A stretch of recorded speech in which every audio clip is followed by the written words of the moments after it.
Okay.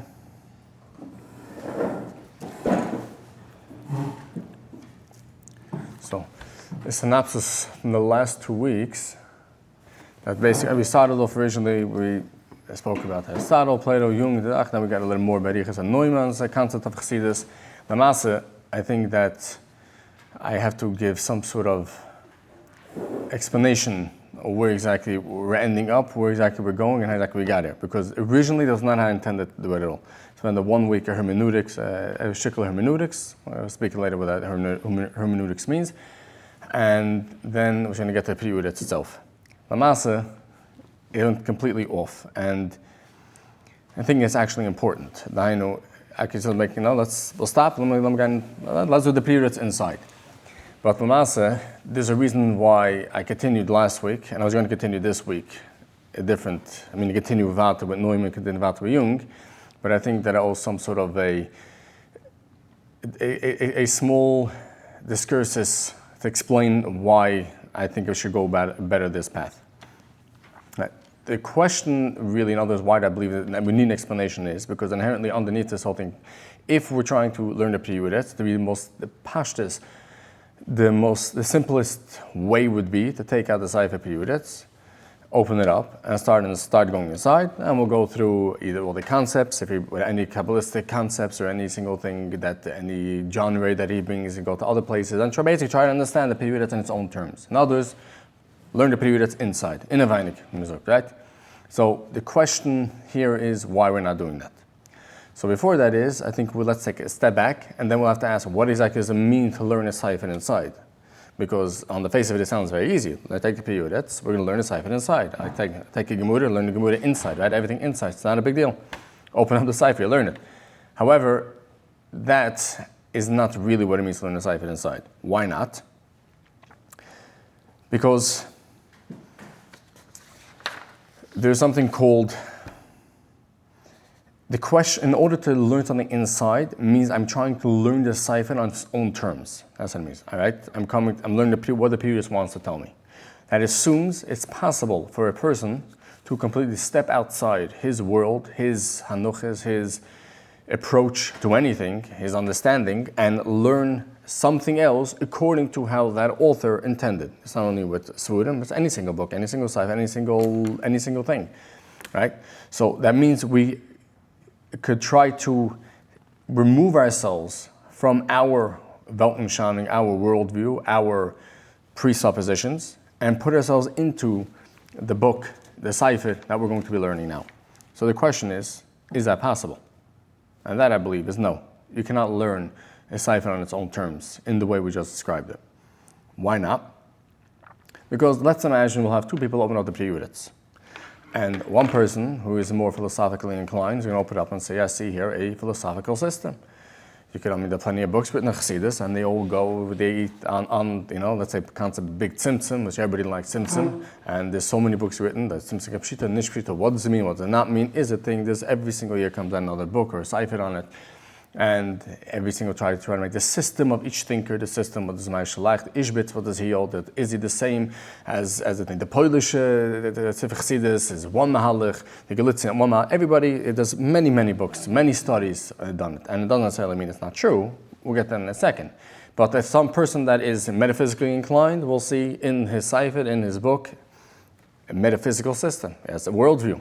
A person that is psychologically inclined, we'll see in the Chassidus Sefer, he'll see a system of psychology. He'll think he explains human psychology. There's multiple books also. Hasudim, especially in Israel, there's multiple psychologists that have written Svurim, they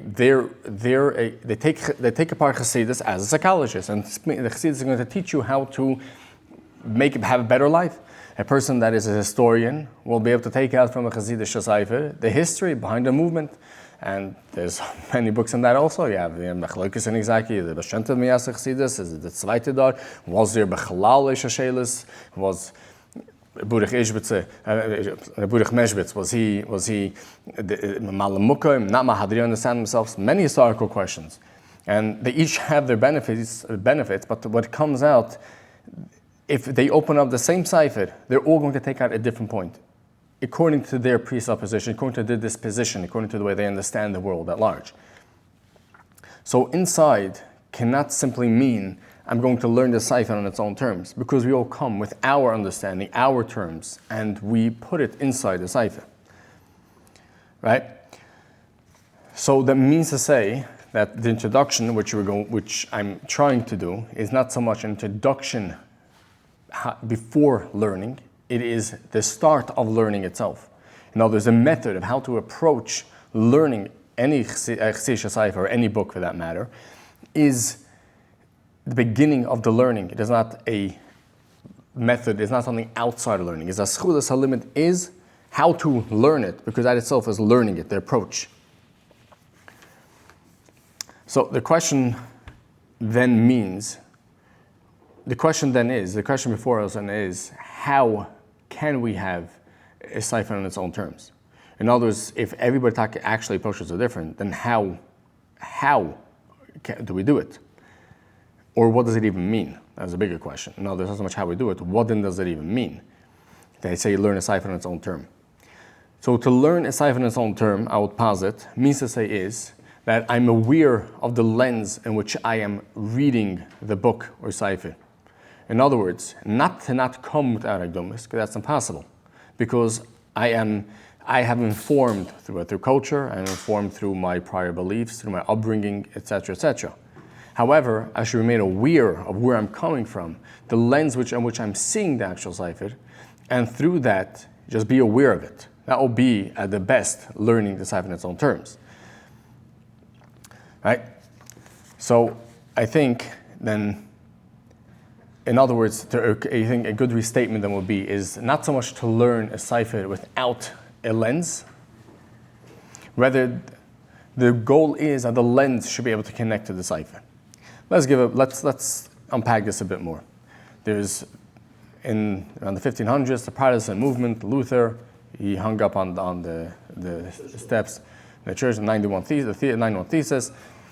We're not going to learn our Protestant. Makes the point which isn't a guide to us is that the Protestant movement decided that they're going to do something called sola scriptura. It means to say it's a Latin only scripture. Instead of having he took umbrage at the Catholic Church, he took umbrage at the Pope, at the institutions, and they were the ones that had the full right of interpretation to the New Testament, and by virtue of that, the Old Testament, since the Christians read the Old Testament, meaning the Torah, our Torah, through the lens of the New Testament, which at itself is reason the Christian Torah is not the Christian Torah. It's it's an Old Testament. It's a whole different. Precisely is because their reading of the New Testament, of the Old Testament, the reading of the Torah, is a complete different type of reading, and therefore it's talking not the Torah. It's not the same thing. You can have the same words, does not say the same thing.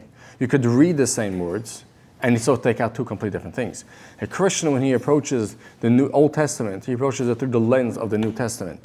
And therefore, you're going to try to go on on the terms of a Christian, and you're going to try to ask, according to our understanding, so you're wrong, we're going to be speaking over each other, because they're coming from two different perspectives. But getting back to the Protestant movement, the Protestants, what Luther, or the Protestants in general, what they said over here is, and we don't need the Christian, we're not beholden to the authority of the Pope and the kind of whatever, and all the church fathers, how they read the New Testament. We go back to the actual text itself, and as we understand it, each person by himself should learn the New Testament and come out what he believes is the correct faith, the correct way, the correct path. Very similar to the Kruim. I don't want to go off topic here. There are differences, but the Kruim more or less handle the same concept. We're not going with the Mesorah. We don't believe in the Mesorah. We don't have to go read it through the lens of Chazal, through the rabbinic Judaism that became known after. Right? I mean, in the academic world, we don't have to read it through Chazal. We don't have to understand the Torah Shebiksav through the lens of Torah Shebal Peh. We're going to learn Torah Shebiksav on our own terms, our understanding, and come up with our interpretations.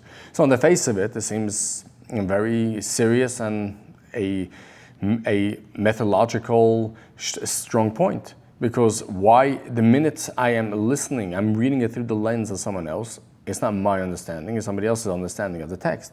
Furthermore, I'm also suspending my own judgment, my own understanding, and why should I have to go do that? So now I'm going to say the question then is a question of authority, obviously, because if you don't have the authority to do that. But the methodological point from them was that I don't need to go through somebody else's lens, through somebody else's reading. I'm going to approach the text myself. The irony of all this is the study of modern hermeneutics, which is in a nutshell basically of how to approach, how to read a text.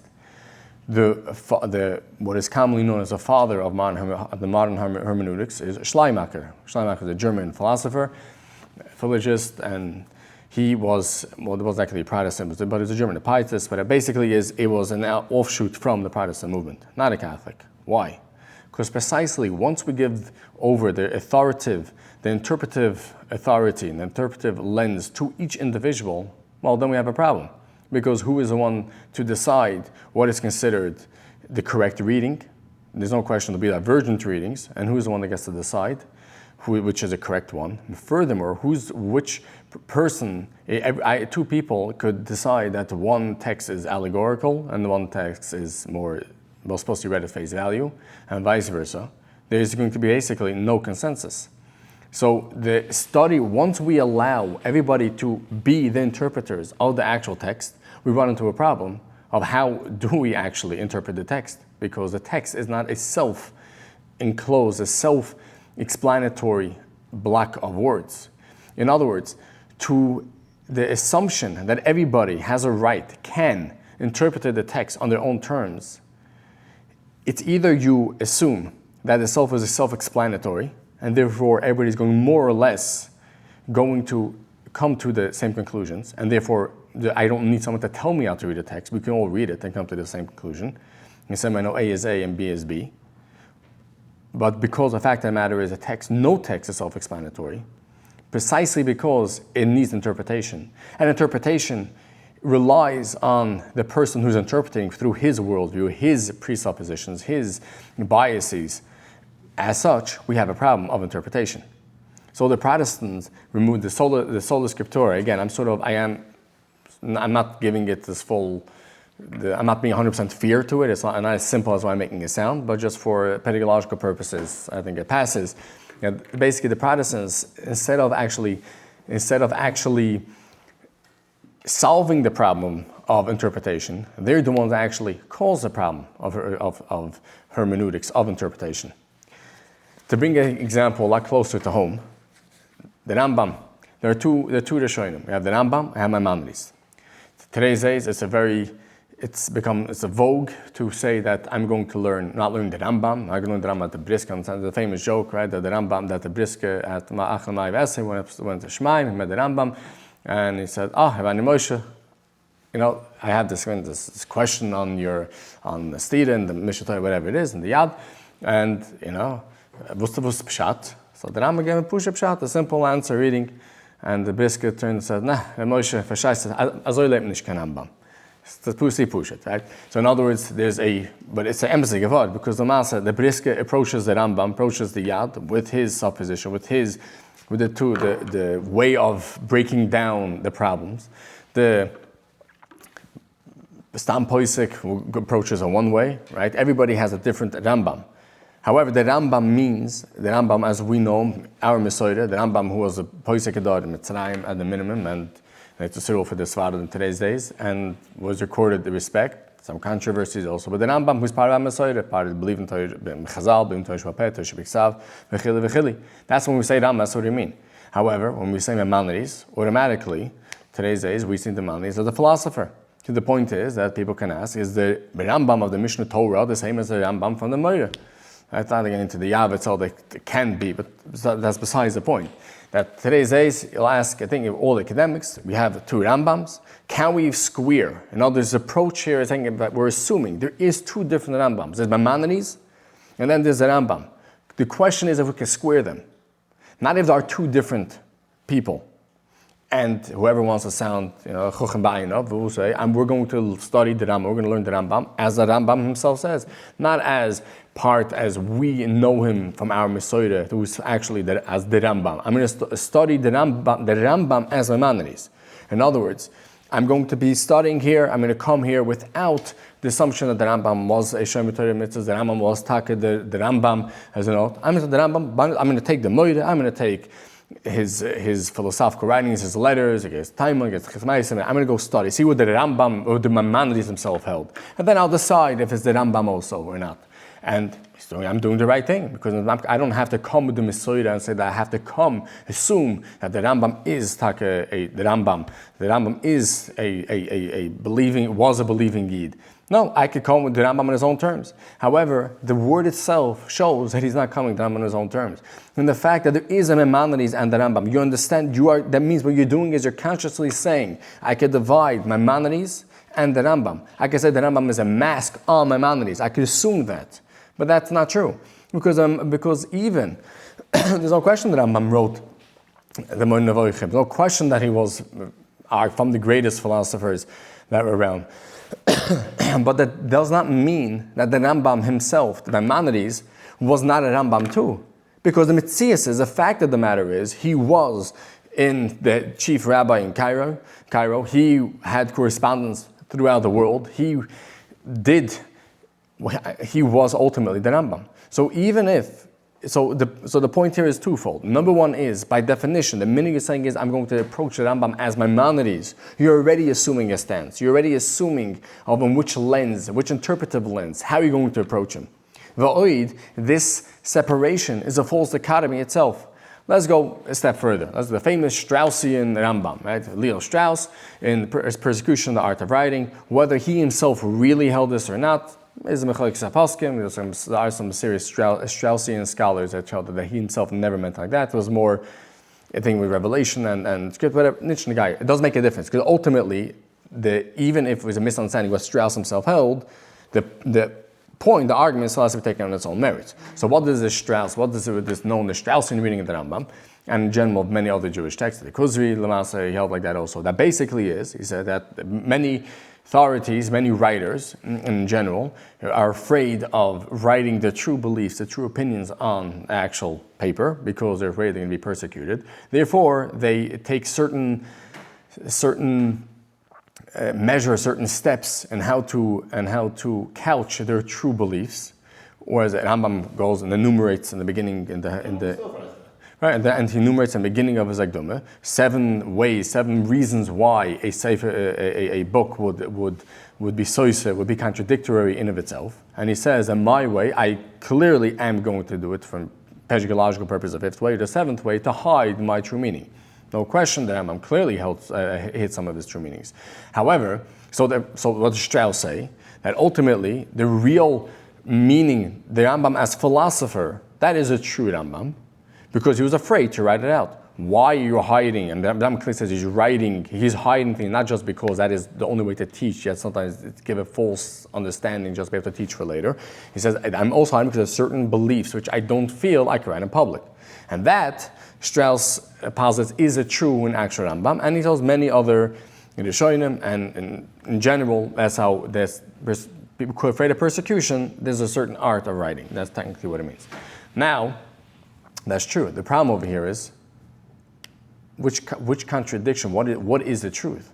In other words, even if I know there is a contradiction, to tell me that what is the contradiction and what exactly is the truth, I still have to come with presuppositions. To go tell me that the Rambam really held that the world was not created, and that's the stira between, or the 3 places that he says there's 3 ideas of the world and 3 ideas of and the 3 ways of viewing Hashgacha Prutus and those things. So therefore, a simon, to go look at these 2 places. If I hold like the whatever it is, one of the many other try to go thing, but you still have to suppose to know what the Rambam really held to tell me which stira, what he was couching in each thing. Yeah, he's going to argue that the Rambam did it for people to read and to find those stiras, and the Amos have interpretations of themselves. Obviously, if the Rambam wrote this Talmud, he said, I'm going to hide these interpretations. I'm going to have these stiras that are hiding something that I want you to know. And if you're smart, then you're going to find it. Right, but that's precisely the thing. The actual stira is what his real belief is hidden. So for you to tell me which stira and which view he actually held is your decision to tell me which one. In others, you have to explain why did Maimonides try to believe that this belief should be held? It should be hidden. Was it because he was afraid of persecution, afraid about the outcome of it, afraid? I gave you multiple reasons why. So you have to choose from the myriad of reasons possible which one you believe is a real reason, and through that lens, tell me which contradiction is a true contradiction. So the most we know is that Maimonides contradicted himself purposely to hide his true beliefs. But to tell me what constitutes the actual contradiction and what his true beliefs are, it is still your interpretation. And to go tell me to believe that you could approach from a blank slate without your presuppositions of what the true Maimonides is false at the beginning. Because ultimately, you have to come with some prior assumptions of what Maimonides believes is a reason to hide this particular thing. So you have to identify what is a stira, you have to identify what you believe is a good contradiction, and then the reason behind it, and then choose from the possibilities. And he wasn't the first. I mean, even from some of the 15th century.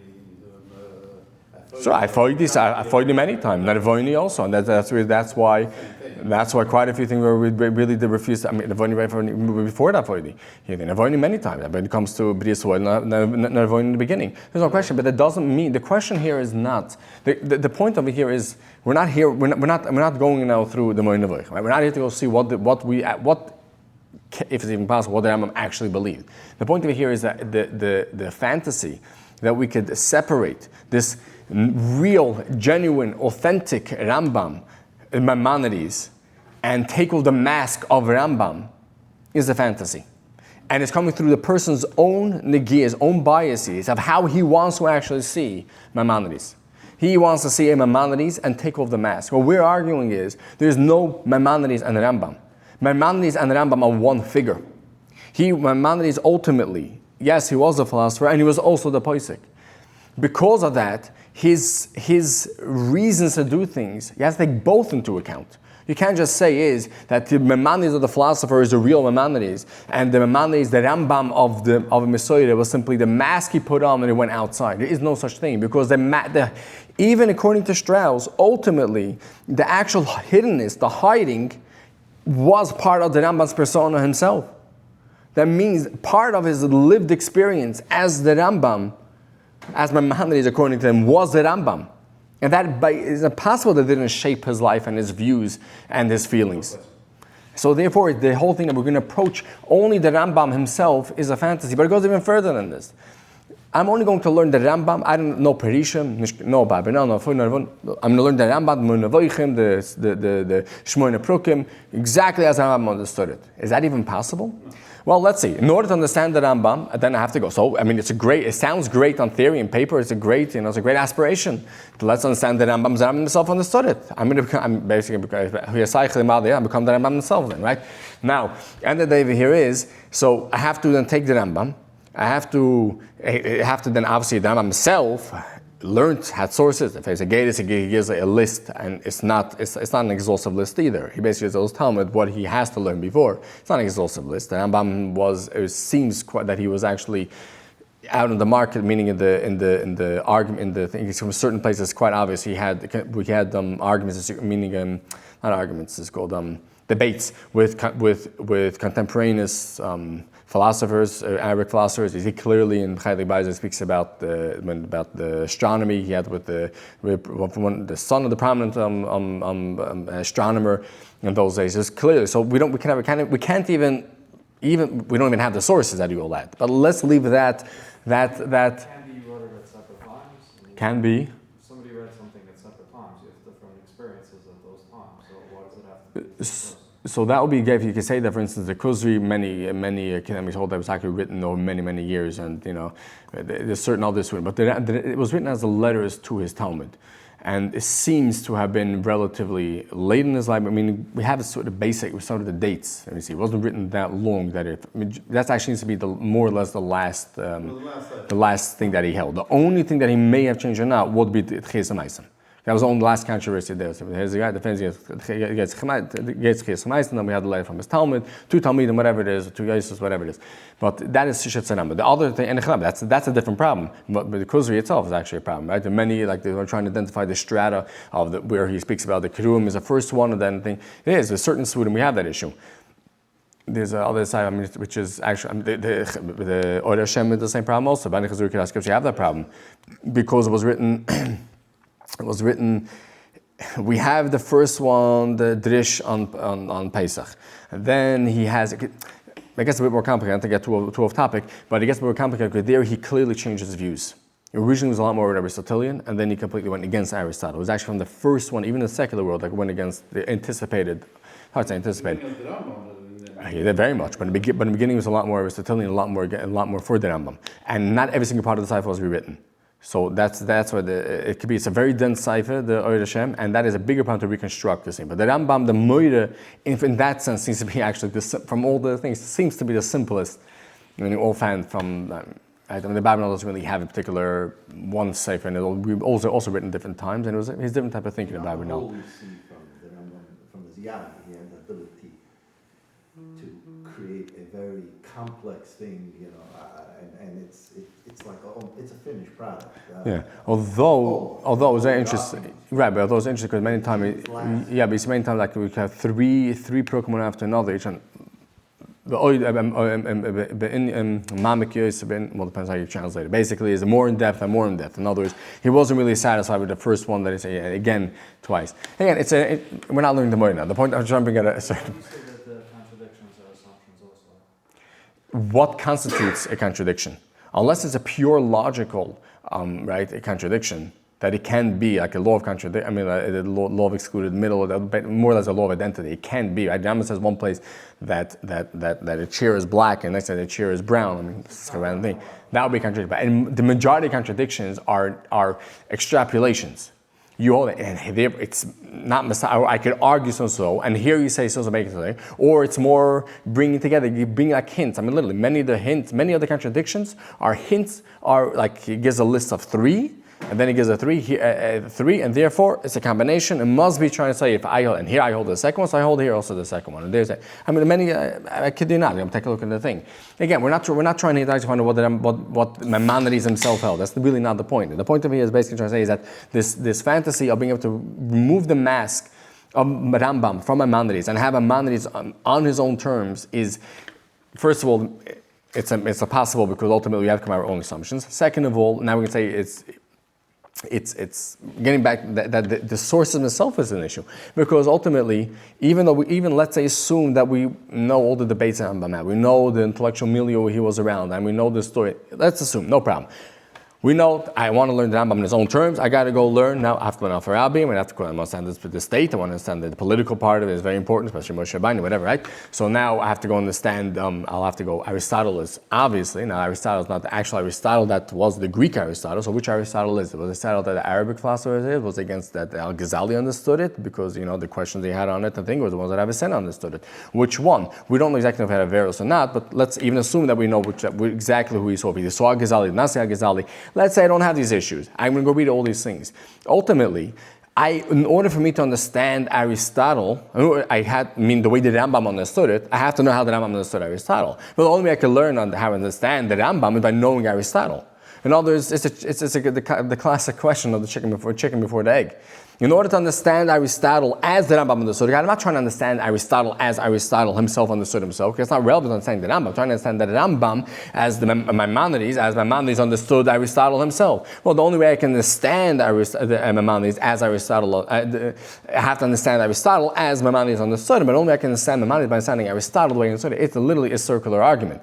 In other words, it is impossible, this fantasy that I could actually remove myself and be a cold, calculating philosopher who approaches Maimonides, the Shmoyne Prukim, on his own terms. I'm going to understand the psychology of the Rambam exactly how he understood, not the Rambam, Maimonides as he understood it is a fantasy.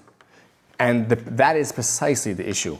Because if we're going to pretend that we can actually approach a text as without any biases, that means to say is what happens is we impose our understanding onto the text, and not only do we not understand Maimonides on his own terms, we are imposing on Maimonides our own terms, and that is where the real danger is.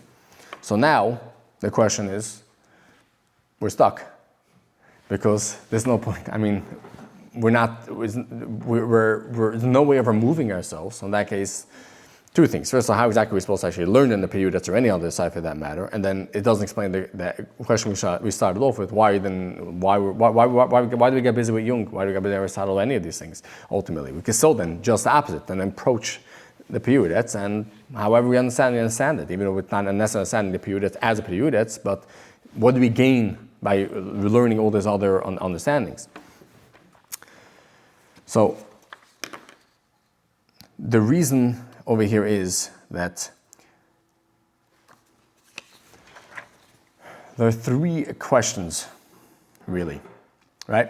Let's go back to the Rambam, or the periodics, any of these things. What did the Rambam himself understand? How did the periodics himself? What did he really mean when he wrote this in the Sefer? As a person, what exactly did he believe? What did he know? Right? That's a question on the Rambam, on Maimonides, and any Sefer you're learning. The second question is, how was he understood by the succeeding generations? The third question then is it important for me to understand how these understandings, because the question of reconstruction, which is really what it is, right? Problem reconstructing what the actual authority actually held, right? So that is the question what we were just dealing with now. The second question over here, so even if I can't have full reconstruction, right? I can still learn it. The question over here, second question over here is how did the succeeding generations understand it? The third question is then how does these succeeding generations have any relevance to me? Why should I bother? And every single pshat that anybody in all these millennia since any book was written, I have to go be busy with, there's no time. So then I need to have some sort of criteria which are going to allow me to whittle down which books, which understandings, which theories are actually important. I should actually spend my time on, which is basically the question I'm sort of asking now. Right? So even if we say that Jung is wrong, for whatever reason, does it have any validity? Am I just going here to collect theories? I'm becoming an archaeologist of ideas? That seems to be quite a bit of a waste of time. I mean, unless we're in academia and that's what you get paid for, just to go write a book on what that person held. So I think that the criteria over here is whichever reading is going to help me understand the actual book, which sounds like obviously, right? What exactly do I mean by that? So if a reading of something reveals something of myself, that is worth your time. Let's unpack this a bit more. A reading could be wrong, however, it's still interesting for us. That shows that it resonates with us to a certain extent. And then we have to understand why does it resonate with us. It's telling us something, if it tells us something which is completely removed from us, completely abstract from us, then it will not resonate with us. If we're drawn to it, that means it has something which we get drawn to. If we're drawn to that means it's something which we understand through them. In other words, there is something in our life which we can identify with their interpretation. Right? So that means to say is there's also some part of them which we have internalized in our life. And that means we have to be aware of it, to be able to become conscious of it, to be able to make sure it does not cloud our interpretation. Right? That is one thing of it. In other words, if reading Jung, let's take the three. Let's say two. We have Jung, the psychological reading of Chassidus, which we started, and we'll have, let's say, a philosophical understanding of Chassidus or historical understanding of Chassidus. Right? There are three ways of understanding Chassidus. Right? So now, a psychological understanding of Chassidus understands there's something to it. It's clear. I mean, as we're going through it, there's a lot of interpretation of the symbols behind it from last week. Right? That it seems that it says something which seems to have some truth and validity to it. A philosopher who learns Chassidus will recognize patterns, will recognize motifs, will recognize certain structures of building and arguments, and that's obviously true too. A historian which will go through a Chassidus Sefer, will go through Chassidus, will see how things evolved over time, the sociological aspect, will actually see the lived impact of Chassidus, something which the other two won't see, or at least only see a snapshot. a philosopher that generally does not see the lived aspect of it. A psychologist who just sees it as a uniform living, and really what they see as it transpires. In other words, each of these three ways of learning, of reading Chassidus, they each have something which is powerful, something which would resonate with us. The point is that, and what's more important is that each of these methods are already operating in each of us.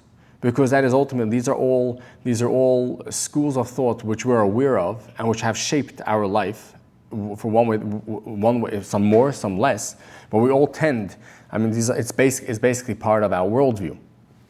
So we have to so a powerful false reading still must be understood, because we have to understand that this false reading could already be shaping our understanding of Chassidus itself. So if learning was simply collecting ideas and organizing it very nicely, then yes, it would be simply a bit of a waste of our time. However, that is not what living is. What learning is. What is learning? Learning is, we say, Torah's Chaim, the living Torah. What does it mean, the living Torah? Living Torah means to say it is not, this is a book thing. Have a philosopher read the Torah. What is it doing? It is taking out the ideas, the eternal ideas of whether it is, again, Aristotelian understanding of the world and of the thing. In other words, it's abstracting an idea and making it concrete. But what they're doing it is completely taking the idea out of the lived experience, the lived human, the person himself, and making an intellectual concept. And the truth is, if we're drawn to that, we have to ask ourselves why. Is it precisely because we want to do that, because we don't want to actually have an encounter with the living Torah? What does exactly living Torah mean? Living Torah here is, I think, a good way of thinking of what chizik is. What is chizik? Chizik is that we have already the lens in which we see the world. I see the world as these categories, these things. I know what I'm supposed to go do. When things don't go my way, I need somebody to go and shape the Torah's understanding for me. It is not going and shaping yourself to the Torah. It's not it's a lens. In other words, is the lens controlling how you see everything? Are you putting your categories into the Torah? Or is it the opposite? Is the Torah shaping your lens? Let's go, for instance, we went back to this psychological understanding, right? The Jungian understanding, right? So Jung is powerful. It has explains a lot and everything. However, the problem with this reading of Chassidus is that he already knows what Chassidus is saying. He knows when it says a tzaddik, it means the wise old sage, the archetype of the wise old sage. When he sees Tish, he knows that Tish is this archetype of the sacred meal. And the list goes on and on. In other words, he reads Chassidus through his lens. It's not that Chassidus is challenging his lens, challenging his perspective. Not that any book is, it's in general, any single book. The difference here is, are you approaching the book, or in our case, Chassidus, with your lens, and you're going to shape Chassidus according to your understanding? Or is it precisely the opposite? Is Chassidus going to challenge your understanding of the world, your worldview, and make you think about your preconceived notions and preconceptions? So, going back to the first thing that we spoke, meaning back to the first week, right? We gave the example of the court case, the Aristotelian understanding of approaching the categories, right? In other words, we said the Platonic idea, and the Aristotelian was for two opposite ways in a synopsis. Again, this is not really intended as just want to give the concept. I think, right? We're not trying to do an actual close reading to the concept, right? According to the Platonic, basically is that we know things because we already have these categories in our mind, and we sort of, as much as a circle. There's no such thing as a perfect circle in this world. So how do we know what a circle over here is? I could abstract from what I see? No, the point over here is, I had the concept of a perfect circle because of my recollection, because my soul, whatever. It was always in the beginning. It was always there from my inception, from when I was born. And the perfect circle, by definition, that means the one that exactly corresponds to the idea of the circle, which is perfect. And obviously it doesn't. You have how little, the less it conforms to it, the less perfect it is. But I know what something is, but how well it conforms to my preconceived idea, opinion of knowledge of what it is. Because Aristotle, which is the opposite. I am going to go and see a whole, let's say we gave the example of the court case. I come into a room, I see there's the dock, there's the place for the witness to stand, there's seats and everything, and then from all these, I said, this is what a courtroom is. And then, once I have that, I try to extrapolate what exactly is important, what is the essence, what is necessary for it, and what is just there to make it better, or just there just because it's there, right? So it's almost the exact same thing as we were just discussing now. The Jungian understanding of Chassidus, right? The Platonic understanding is basically, I know what it is. I'm going to impose my lens onto it, and I'm going to see then exactly what I expect to see. Because I am then choosing what is important, what is not important. And that's exactly what I'm saying. It's not challenging me at all. It's not changing my worldview. It's no different than what Chizuk is. Chizuk is saying, you have these issues, and great. You don't have to change your lens, your perspective. This is what it is, and it says, that you have the thing. It means this, and that thing is good. Hashem loves you anyways. All things is great. That is basically what that's the exact thing is. You have your lens, you have your understanding, you have your notion of what the world is, of what means to live, what the point in the world and everything is, and that is going to be and that is how you're going to see the world. You're imposing on it. That is like concept of Platonic idea, he said. The Aristotelian way of approaching things is just the opposite, right? We don't know what something is, we see it, and then we try to understand what it is. Now, it's the same idea also. We're not coming here with our preconceived notions, I know what Chassidus is.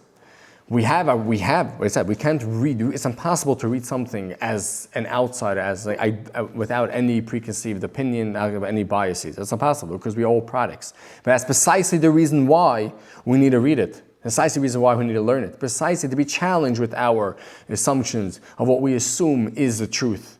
And in this understanding, if we approach things this way, then every single understanding that we read prior to actually approaching the text of what Chassidus might be becomes a very powerful tool. Because if I understand how a psychologist understands Chassidus, if I understand how a philosopher understands Chassidus, I understand how a historian understands Chassidus, and I'm first of all simple, I'm aware before I approach the text, I may have these biases too, but more than that is, there's truth in what they're saying. There definitely are certain categories. Right? The concept of the way he read Simpson, for instance, has a very powerful resonance because at certain, amid the Messiah, to a certain extent, it's true. However, it is not true. The problem is not that it's not true. The problem is that he already knows what it's saying and already imposed all those categories, and that is exactly what he's saying. So we could use the tools, and not only could we have to use the tools, because first of all, again, we have these biases, but more than that also, these are ways of we understand things, right? We have to come with some form of understanding. And through seeing the different lenses we can view things, we can ask, what is the text actually saying? Why does this fail? And the fact that it does fail, what does it tell us about ourselves? What it tells us about the reading? What about the true reading as much as we can get? Which is why, instead of approaching the text first, I think we have to see the different ways we can approach the text, understand it very well on different understandings, and through there we can actually be challenged through our actual beliefs, which is what Chassidus is trying to do. It's not trying to make us that we're going to impose our worldview onto the Chassidish text. Precisely not. We come with our preconceived opinions, our biases, our notions of what's right or wrong, what's true and false, what the point of the world is. And then we, with the open mind, with the living Torah concept, that the Torah is here to actually engage with us, not for us to impose our restrictions onto the Torah. Through their understanding, let's read, then we're going to go through the Pri HaAretz, let's say, and see, are we right or are we wrong? Where are we wrong? Why are we wrong? And hopefully through there, we actually get to what Chassidus is supposed to be. That is why. How did any other Yiddish, Mal or... It's true. Not in the mail. Anything, even any secular book is the same thing. The same thing. However, the reason why I don't believe it is simply just, that's the question why I don't think you can take now the Pri HaAretz, we're supposed to learn the Pri HaAretz, let's open up the Pri HaAretz, let's see what it says. Because by doing that, without being aware of our personal biases, without being aware of the lenses in which we can see through things, what we're going to end up doing is, we're going to impose our understanding, our lens onto the Pri HaAretz. And that is going to be basically almost like we'll find an echo chamber. The Rambam. Exactly. By the same way, there's no such thing as Maimonides and the Rambam. You can't take over. There's no mask that Maimonides is wearing in a Straussian sense. Maimonides is the Rambam. They're one figure. They're one person. Same thing is with every single thing. Any single thing you approach in life. It's true. Any single thing you approach in life. However, we have to be aware of it. So how many types of Malvin do you have to study before that in order to know what not to, what to reject and what to... That's a valid question, and the answer to that over here is that I can ask. So, in other words, it's not a question only on Chassidus. It's in general, right? How many things? So, generally is our school, right? There's methods, and then in the methods are schools, right? There aren't that many, for instance, that will give you a clear, a full overarching. If a person just says an idea and says, I think that Chassidus Sefer says this idea, he's not telling you a worldview, right? So that means you will have to go back to what his worldview is. There aren't that many worldviews that can actually interpret Chassidus on its own terms. You think it's systematic? There's theological understanding, there's a philosophical understanding, there's a psychological understanding, there's historical understanding, there's a phenomenological understanding, right? We enumerated the list of at least 4 the first week. It's just Aristotle and Plato, that's all there is? No, but that's saying Aristotle and Plato. It's more two ways to approach an epistemological. Right. Two ways to approach logic? I don't No, there's more ways. Okay, they count them. There's probably hundreds of them. Well, you know, Alfred North of Whitehead, right, said that the whole world, that the whole history of Western philosophy is simply footnotes to Plato. Basically, is. Yeah, this is really a bigger question. It actually does tie in very much to what you're saying. That the people like to think that you could take out a philosopher. Let's go with philosopher. You could take out any philosopher, right? Let's say we'll go to Descartes. Descartes, brand new. He's the one because he's a modern philosophy. Really, it came from Descartes, right? There's a Minister Chumim which even brings down Descartes, right? And that's, I mean, with all due respect to the Minister Chumim, but that I think is sort of the point that he actually missed. Exactly the point that you're bringing up right now. There's no such thing as a philosopher that came out of a sui generis, meaning came out of nowhere. Yesh ma'ayin. There is no such thing. The Cartesian philosophy, whether he admits it or not, is beholden to the scholastic understanding of cause and effect, number one, which then means the whole cogito, however you pronounce it, right, is dependent then ultimately on cause and effect, which is obviously eventually came to the 400, 100 something years later. The point of it here is there is no such thing as anything in a vacuum. Every single thing really is historically down. So that means that I have to go all the way down to Thales and start going all the way down to today, whichever philosopher. No, ultimately there's schools of thought, and in each schools of thought there is actually different ways, and it's true. Well, On the shoulders of giants, standing on the shoulders. the standing shoulders allows you to see all the way back, but you still have to be able to look all the way back. And the truth is there isn't, and you'll see is I'll sort of give to the point. We're starting by Jung, but I'm going to end up all the way back. I'm working actually backwards for a reason also. We're going to end up back in the 1800s, maybe back in the 1600s. Because Jung himself didn't come from nowhere. What?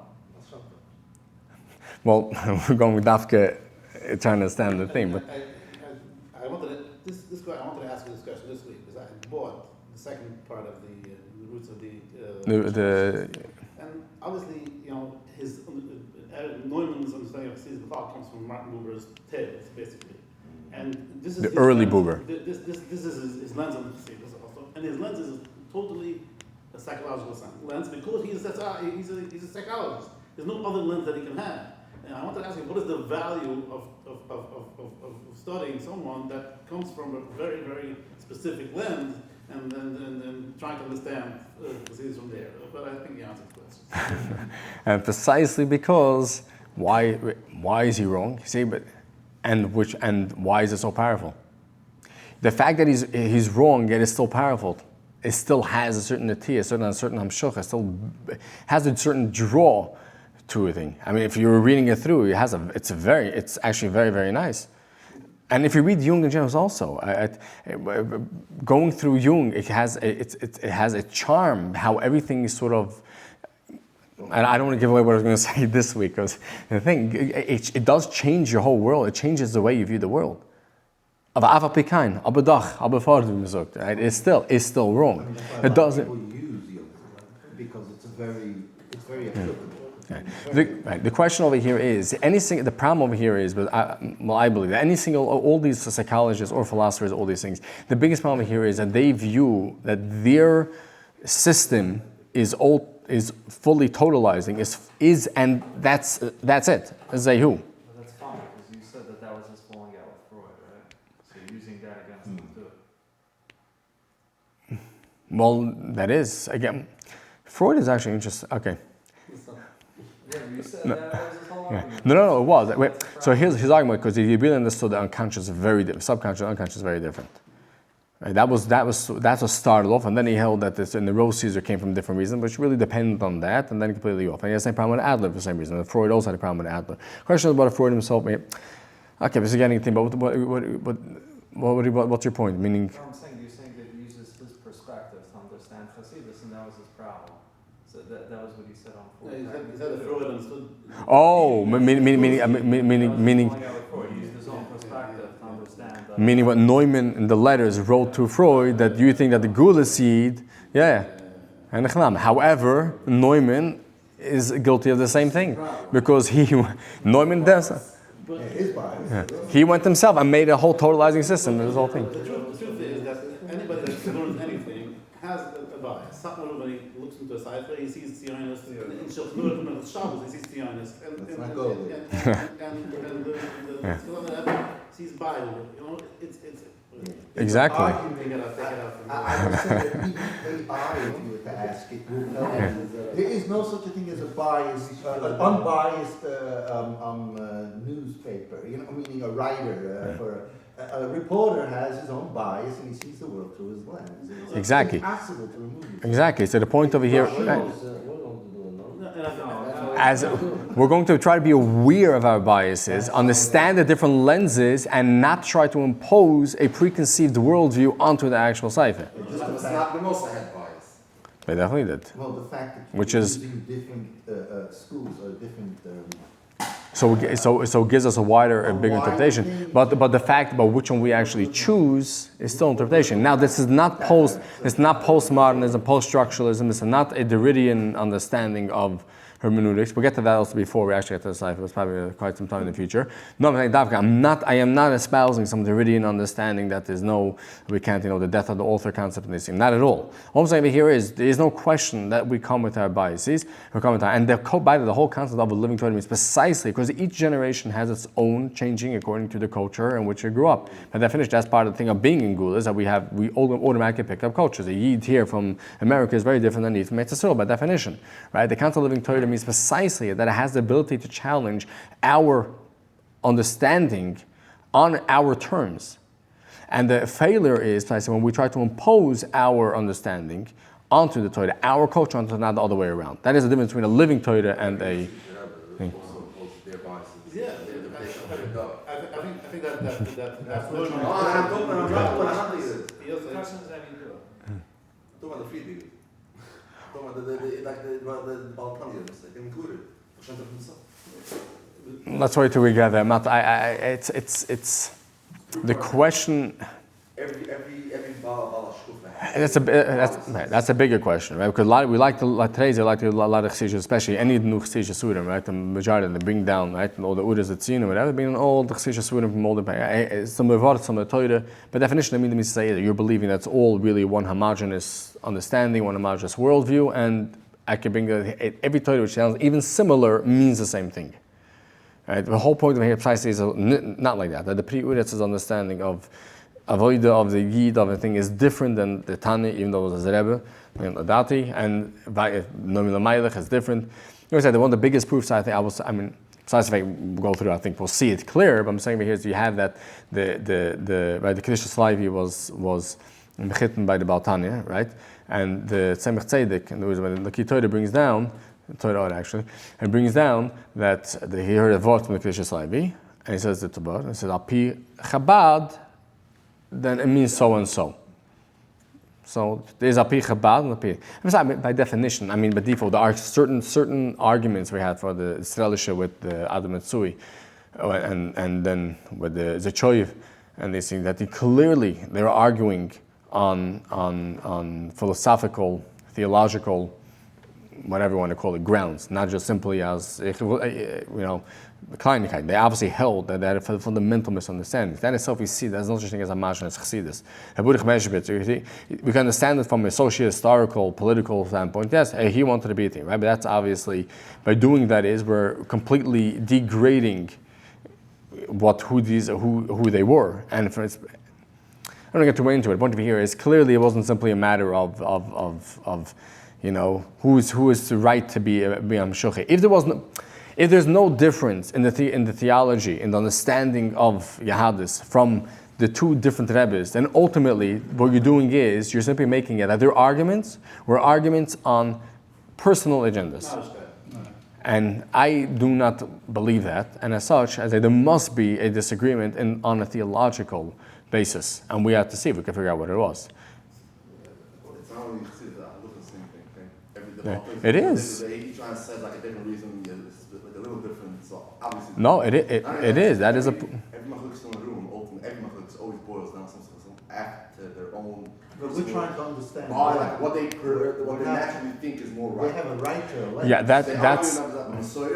Yeah, but that's a bit different. That is a more. Everybody has a but what they hold? Like, what's a better svuda? What's not a better svuda? I'm talking about. But here. No, but yes, and although certain people may be drawn to a philosophical understanding, it's a psychological or historical, whatever it is, thing, according to the Natis HaNefesh, but it's very different because that's more of a hermeneutic as opposed to what I really believe, what sits better with me in understanding. So it's an interpretive frame, as opposed to this is more I don't call it epistemological frame. It's more like what sits better by me, what I believe is a better svud. It's very different than how do I even approach interpretation to begin with. It's a very different question. I think when it comes to Torah also, the Rambam, we spoke about this last week, the Rambam didn't feel himself built to the Gehenna because whatever, because they were Gulas. So he accepted the Talmud as the overriding authority, and within understanding the Talmud, there are certain rules, but within those rules, I can have my own interpretation within those rules. So meaning to say, Torah B'Klal, there's multiple interpretations, but that's exactly what the Torah wanted. The Torah wanted the Yeshiva and Lesbian, like we spoke about last week, that in both are valid when it comes to Torah. So I think that. Let me push back on that. So you're saying basically is that the Torah was set up originally that we should have multiple different interpretations depending on each person. Exactly. The only problem over here is that we had originally the Torah was set up that we had the Sanhedrin and the Nevi'im and the Sanhedrin Gedolah, and there was no machlokes. We had a authoritative body who was the last word in any single halakhic matter, dispute. Right? The Gemara Chilon says, when did the disputes start happening? When did the Mishamish? Now, the Gemara views a fact. No, but that's what you're referring to. That's what you're referring to. True, but after all, the Betilas Yekiyima mean to say that the fact that there's machlokes ultimately made the Torah a bigger Torah, and the fact that we have the Torah right now. But Lahaga Torah v'yadir, so that's great while, but it doesn't mean that it was never given to really have a uniform psak. But that's halacha. It doesn't have to be. I know, but that's what we're discussing, interpreting the Torah. We're not talking about theology over here. It's always different.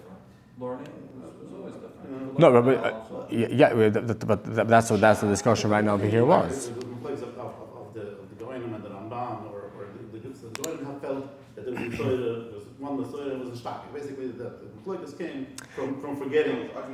I'm not arguing that, but ultimately, if you look at the way it was originally set up, at the same time it's set up that you had a Sanhedrin, that was the authority. Ultimately, the question is where they got the authority. Meaning, was it Hashgacha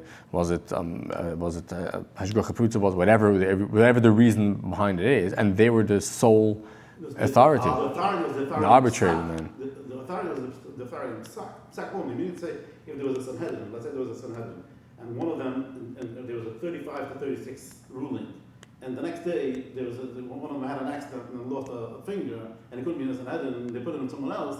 The Psak would have changed the next day because because that one could have joined the Rav, and the Psak would have changed. So the question. So it's not the pshat is not that there is that you can't have the Torah set up that there has to be one way. There can be multiple ways. The psak is according to no, and I hear what you're saying, but I'm trying to say something. I think there's a different way of looking at it. The way, in others, precisely is because ein dat and shuv is elazeh. That's why we have to have a mechanism to make sure we can come out with a conclusion. That doesn't mean that originally that's what it was supposed to be set up. So yeah, why does Hashem make? Everybody has things differently. All right, but then once we're ready to go down that rabbit hole, of course, why make the world b'chlal, right? Ultimately, we have to stop at that question. But the question, you're viewing it is, and the fact over here is that we have a mechanism which can ultimately change, which I'm not so sure that, but that, not to look into it, I think, but even lahanich, it could change. So therefore, that's the Torah must be one that it should be multiple things. But I want to have a single psak because it'll be keirich mekan. The Rambam would argue that everything's in the Torah and every code has different interpretations. So every interpretation can be correct in one way in the Torah. So both the Shia and the Blazer can both be in the Torah. It's a machlokes to show them what the Chaim means, right? They're more in a mystical interpretation, more in a practical interpretation, right? Some of the Ritva and Idav, that's the Gimel over there. So the end of the day over here is the question. This is like, it's really a whole separate discussion over here. And I'm not necessarily arguing with you either. I'm telling you here's a different way of looking at it. That basically is precisely because we know we're going to have this problem. I had to give a mechanism to prevent it going into anarchy, going into everybody does whatever they want. That doesn't mean that that's what the roots was to begin with. It doesn't mean that's what we really want to set up to begin with. It's two separate questions. To infer from the system of what it was, that's how it was intended to begin with, I think is taking a step in jumping to a conclusion which is not necessarily correct. That's all. I'm not saying either way. It's a separate. There's some things that are objective, right? Well, 2 plus 2 is 4. 2 plus 2, yeah, the axioms basically. The law of certain parts of learning the Torah also that are like what? Like, I don't know, halachos, right? The Torah says this guy does this happens. It's not. Yeah, but your interpretation could be why it's like that, but I it is, you know. I don't think I agree because what you're saying is two things. There's two things here. Number one is, right, you're saying we have the reason why the Torah made halacha such and such. And then second of all, the question over here is, can everybody agree that is a case? And the question is, why is halacha like that? But every single thing is, for instance, a person can, what constitutes killing, what constitutes walking into a wall, what constitutes a shogeg, every single category could be asked questions. So I can agree on the words. But I'm saying the idea is the concept of it. The idea is not really subjective. But you could have you said before that all ideas, all learning things is subjective. Maybe all interpretations, all interpretation. It's all interpretations. All interpretations are subjective to a certain extent, right? I mean, 2 plus 2 again, but precisely that's not. I mean, if one use more tight words, I'll say is that the difference between interpreting the meaning of. Can you tell something to someone and they understand your interpretation 100%? Yes, the 2 plus 2 is 4. Any axiom, I believe, that I can, right? It's just someone deriving on something on his own. Because although I can't have a conversation with you, right? Aristotle's, I mean, basically the three basic rules, or the law of identity, right, has to be. Other than I say cheer, I mean cheer, whatever, right? We can't have a conversation otherwise, right? If my words don't necessarily mean what they mean, then we're not having a conversation, right? That's one of the questions. Right, but a benchmark means to say is benchmark is even a step further. Here we're saying the law of what the word even means, what the meaning of the actual word we have to agree upon. Although we can't have a discourse, you can't have a conversation with you if my words can mean anything else, right? That goes without saying.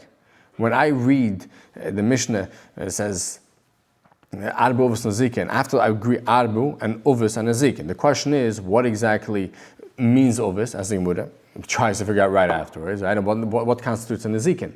That's already an interpretation of what the word means. So I agree with you, yes, I could know Arbu Uvis Nazikin means the 4 Uvis Nazikin, but even Uvis itself, I mean the exact word, because I'm not using it in the actual word of what Av means, right? When the Rambam goes to... Can someone write a Sefer to fully explain himself, that there's no questions? No, that's exactly...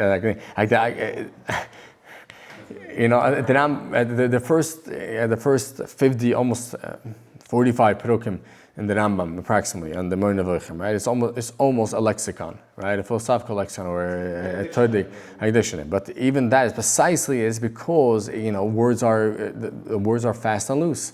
Precisely. So we have the primary meaning, and then we try to separate why something was called like that. But not everybody agrees in every single aspect of what it is, right? Again, when I say, That's a really part of a bigger discussion, bigger question is when I say a nuvi, right? So theoretically I know what you mean, what a nuvi is, right? What neviah is, but I don't really know what you mean because neviah has so many interpretations of what it means. But I know when I say God, right? I say Hashem. I say Dafka not Hashem, because Hashem itself means that coming from the Jewish perspective. Right? When I say God, I know what you mean, but I have no idea what you mean. I know you're probably referring to some entity outside, whatever it is, but exactly what God means to you, I don't know. But the minute I say Hashem, then I know you're referring to some sort of thing which is the Jewish understanding of God, right? So we need to have a language, have discourse, have conversations. There has to be some basic fundamental understanding of what you mean. But it's only exactly when I try to boil it down. I mean, that is really what the Anglican philosophy, analytical philosophy, sort of tries to say. That's precisely what it's trying to do. They hold that every single argument, every single disagreement on philosophy is precisely because words are slippery. So we're going to go bring down language into actually a frag and all these types of language. Then we're going to have anything. However, I'm not going to get into the discussion of continental and Anglican philosophy, but that's precisely it. It strips the lived experience, the person out of language, and that means to say, is that even possible? This is a separate discussion. So you're right, there has to be some form of basic understanding. When you say God, I have some basic. When you say Hashem, I know even more what you're saying, but I still don't know what you mean. And the question is, we ourselves even know what we mean when we speak. That's a separate discussion. Yeah, That's,